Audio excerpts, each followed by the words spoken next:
नमस्कार शेतकरी मित्रांनो, मी दयानंद लोहार. आज दिनांक 9 सप्टेंबर 2025 रोजी आपण सदाबहार पेरू आणि त्यासोबत जापनीज झेन आंबा या 1 एकरच्या प्लॉटमध्ये आहे. तर या ठिकाणी बघू शकता, गेल्याच वर्षी आंब्याची लागवड केली होती आणि किती मोठे आंबे झालेले आहेत. एकेका झाडाला, प्रत्येक झाडाला तुम्हाला या ठिकाणी आंबे बघायला मिळतील. हा आंबा पहिल्याच वर्षी आपण हार्वेस्ट करू शकतो. दुसऱ्या वर्षापासून या आंब्याचं वैशिष्ट्य म्हणजे 2 ते 3 वेळा आपण याची तोडणी करू शकतो. 100 ग्रॅमपासून ते 300-350 ग्रॅमपर्यंत आपण त्याची साईज बनवू शकतो. त्याचप्रमाणे 12 बाय 3 फुटावरती आपण लागवड करू शकतो. 2 झाडामधील अंतर आपण बघू शकतो.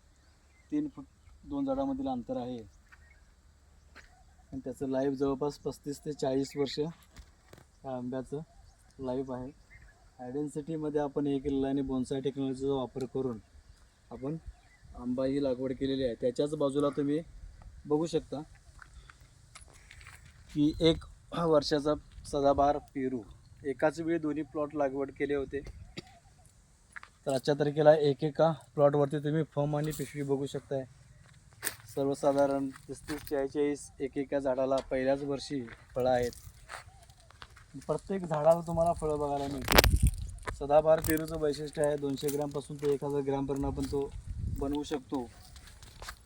लागवड केल्यापासून आपण सर्वसाधारण 7व्या ते 8व्या महिन्यापासून पहिला तोडा घेऊ शकतो. तिथून पुढे आपल्याला दरवर्षी प्रतिवर्षी 12ही महिने त्याला पूर्णपणे फ्रूट येतात. तर या ठिकाणी खाली बुडाला पण तुम्ही फळं बघू शकताय. त्याच पद्धतीनं वरती पण तुम्ही फळं बघू शकताय. परत या ठिकाणी नवीन तुम्हाला फळं दिसतील.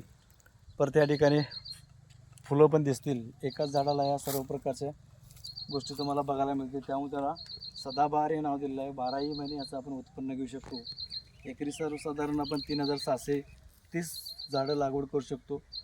तसं आंब्याची आपण एकरी 1200 ते 1800पर्यंत झाडं आपण लावू शकतो 1 एकरमध्ये. आणि मिक्स फ्रूट फार्मिंगमध्ये बोन्साय आणि हायडेन्सिटीचा वापर करून कमी जागेमध्ये जास्तीत जास्त उत्पन्न आपण घेऊ शकतो. धन्यवाद.